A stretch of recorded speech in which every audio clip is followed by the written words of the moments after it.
सबसे पहले ये समझने की जरूरत है, अगर मैं आपको कुछ दे रही हूँ उसमें कोई तीसरा इंसान, मैं आपको अपनी चैरिटी अपने मन के हिसाब से आपको कुछ दे रही हूँ, उसमें कोई दूसरा इंसान आपको आके बताए कि आप उसका किस तरीके से इस्तेमाल कर सकते हैं और सारी की सारी जो पावर्स है वो आप अगर। अस्सलाम वालेकुम नाज़रीन, इकरा हसन को तो आप सब जानते होंगे, जो समाजवादी पार्टी से एमपी बने हैं और उन्होंने वक्फ बोर्ड को लेकर ज़बरदस्त बयान दिया है मीडिया के सामने।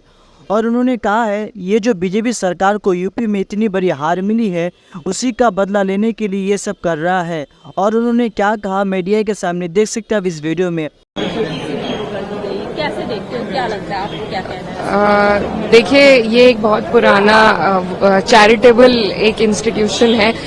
वक्फ की जो जमीन है वो कैसे दी जाती है, सबसे पहले ये समझने की जरूरत है, अगर मैं आपको कुछ दे रही हूँ उसमें कोई तीसरा इंसान, मैं आपको अपनी चैरिटी अपने मन के हिसाब से आपको कुछ दे रही हूँ, उसमें कोई दूसरा इंसान आपको आके बताए कि आप उसका किस तरीके से इस्तेमाल कर सकते हैं और सारी की सारी जो पावर्स है वो आप अगर जिला अधिकारी को दे देंगे तो उसमें I don't think it helps anybody and we are totally against it. ये सिर्फ इंटरफेरेंस है, क्योंकि ये सरकार जिस तरीके से इनको मैंडेट मिला है और यूपी में जितनी बड़ी हार मिली है उसी का बदला लेने के लिए सबसे पहले माइनॉरिटीज पर अटैक होता है। और मुझे लगता है अगर इसी तरीके से अटैक हुआ, it's not just an attack on minorities but also on the constitution, on article 14, article 25, article 26, it's a direct attack. So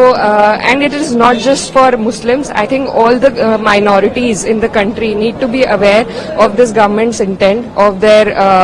intent to interfere with one's personal beliefs and religious institutions. So I think this is not what my country stands for. This is not what my constitution stands for, and